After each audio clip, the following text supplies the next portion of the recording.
On propose aux parents toutes nos activités. Donc ça va de la baby gym par exemple, donc les mamans peuvent accompagner leurs enfants lors des séances de baby gym. Et puis il y a aussi des temps entre parents. Donc nous on a les matinées parents-enfants le mercredi matin, où là c'est une collègue auxiliaire de puériculture qui propose aux parents de venir avec les enfants au sein du multi-accueil pour passer un temps de jeu. Là, sur les matinées, c'est vraiment un temps où on prend le temps de parler. On est là, on est installé.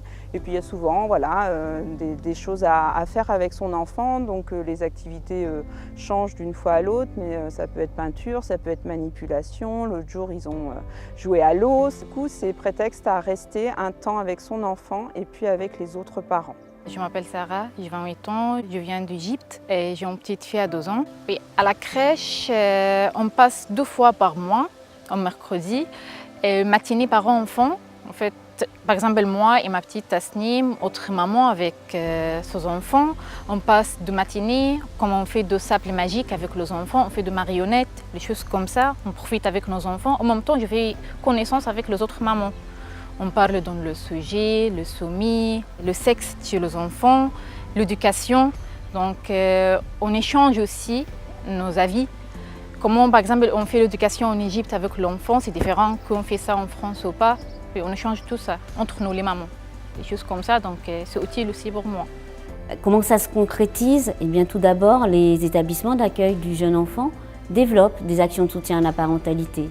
Des temps partagés entre les parents et les professionnels, et puis entre les parents eux-mêmes. C'est aussi des ateliers d'éveil pour les enfants, des lieux d'accueil enfants-parents qui sont des lieux de socialisation, d'échange, de partage, et c'est gratuit et accessible à tous.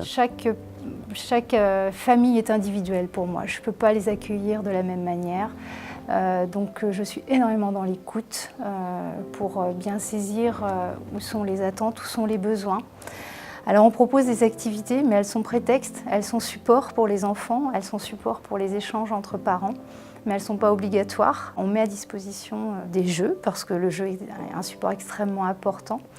Mais après mon travail, il est surtout de faire en sorte que les familles puissent progresser, évoluer par rapport à la problématique avec laquelle elles arrivent sur le groupe. J'ai des personnes du quartier, j'ai des personnes hors quartier, j'ai des classes sociales différentes. C'est vraiment très très riche parce que les parcours des uns et des autres amènent à une réflexion sur ce qui se passe aujourd'hui sur notre territoire. Je suis nationalité afghane, je viens d'Iran. Je suis partie en vacances grâce au Centre social. Oui, c'est bien passé. Nous sommes partis avec mes enfants. C'est bien pour une semaine. On reste à un camping. C'était la seconde nuit de Sèvres. Première fois? C'était la première fois que j'étais partie en vacances à seconde nuit.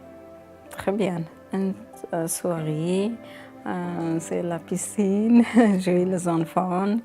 Oui, j'ai marché, je prends photo, c'est très bien.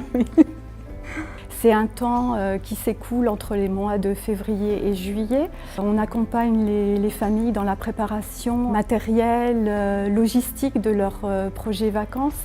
Ça veut dire chercher un lieu de villégiature, ça veut dire trouver le budget, comment on s'organise pour préparer son budget. J'ai nagé beaucoup, j'ai appris à nager là-bas. C'était la première fois qu'on était partis en vacances une semaine, mais c'était bien. Et ma mère et les enfants, ils s'amusaient bien. Pour chacun d'entre nous, les vacances, c'est toujours un temps privilégié.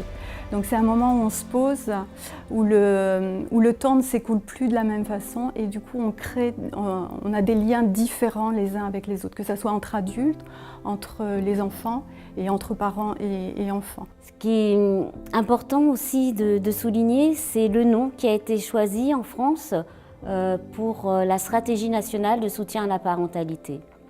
Dessine-moi un parent, c'est tout un symbole.